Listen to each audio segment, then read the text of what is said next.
Hello વિદ્યાર્થી મિત્રો, એજ્યુકટેકનો ચેનલમાં આપનું સ્વાગત છે। આજે આપણે શીખીશું ધોરણ 6 વિષય સામાજિક વિજ્ઞાન પાઠ 7 ગુપ્તયુગ અને અન્ય શાસકો। પાઠ 7ના સ્વાધ્યાયના પ્રશ્નોના જવાબની અહીં આપણે સમજ મેળવીશું। તો ચાલો શીખીએ પાઠ 7 ગુપ્તયુગ અને અન્ય શાસકો। પ્રશ્ન નંબર 1, નીચે આપેલા પ્રશ્નોના વિકલ્પોમાંથી યોગ્ય વિકલ્પ પસંદ કરી ઉત્તર લખવાનો છે। 1. ગુપ્ત વંશનો સ્થાપક કોણ હતો? એ. શ્રીગુપ્ત, બી. ચંદ્રગુપ્ત પહેલો, સી. સમુદ્રગુપ્ત અને ડી. ચંદ્રગુપ્ત બીજો। જવાબ થશે એ. શ્રીગુપ્ત હતો। 2. સિક્કામાં કયા રાજાને વીણા વગાડતો દર્શાવવામાં આવ્યો છે? એ. સમુદ્રગુપ્ત, ચંદ્રગુપ્ત બીજો, સ્કંદગુપ્ત અને કુમારગુપ્ત। જવાબ થશે એ. સમુદ્રગુપ્તને દર્શાવવામાં આવ્યો છે। 3. દિલ્હી ખાતે લોહ સ્તંભનું નિર્માણ કોના સમયમાં થયું? ચંદ્રગુપ્ત બીજો, સ્કંદગુપ્ત, સમુદ્રગુપ્ત કે ચંદ્રગુપ્ત પહેલો? જવાબ થશે એ. ચંદ્રગુપ્ત બીજો। 4.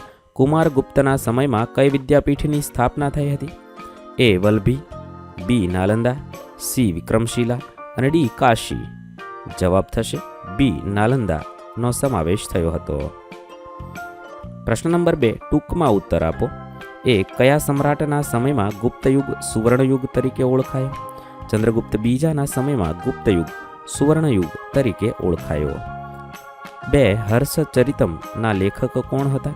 હર્ષચરિતમના લેખક હર્ષવર્ધનના મહાન કવિ બાણભટ્ટ હતા। પ્રશ્ન નંબર 3, અવિભાગની વિગતો સાથે બ વિભાગની વિગતો યોગ્ય રીતે જોડી ઉત્તર આપો। અવિભાગ સાથે બ વિભાગ જોડવાનો છે। 1. મુખ્ય સેનાપતિ। જવાબ થશે સી. મહાબલાધિકૃત। 2. જિલ્લા તો વિષય। 3. કર તો ઉત્પાદનનો છઠ્ઠો ભાગ। 4. વાઘભટ્ટ તો અષ્ટાંગ હૃદય સંહિતા અને 5. ઈરાનના શહેનશાહ તો ખુશરો। આ રીતે અવિભાગ સાથે બ વિભાગ જોડીશું। અહીં આપણા પાઠ 7ના પ્રશ્નોના જવાબ પૂર્ણ થશે। વિદ્યાર્થી મિત્રો, ધોરણ 6ના સામાજિક વિજ્ઞાન વિષયના તમામ પાઠના પ્રશ્નોના જવાબના વિડીયો આપણી ચેનલ પર ઉપલબ્ધ છે, જે તમે ધોરણ 6 સામાજિક વિજ્ઞાન નામના પ્લેલિસ્ટમાંથી મેળવી શકો છો। પ્લેલિસ્ટની લિંક વિડીયોના ડિસ્ક્રિપ્શનમાં આપેલી છે। થેન્ક યુ દોસ્તો। એજ્યુકટેકનો ચેનલ તરફથી વિડીયો નિહાળવા બદલ આપનો આભાર। આવા બીજા વિડીયોઝ નિહાળવા માટે અમારી યુટ્યુબ ચેનલ એજ્યુકટેકનો અત્યારે જ સબસ્ક્રાઇબ કરો। આભાર દોસ્તો।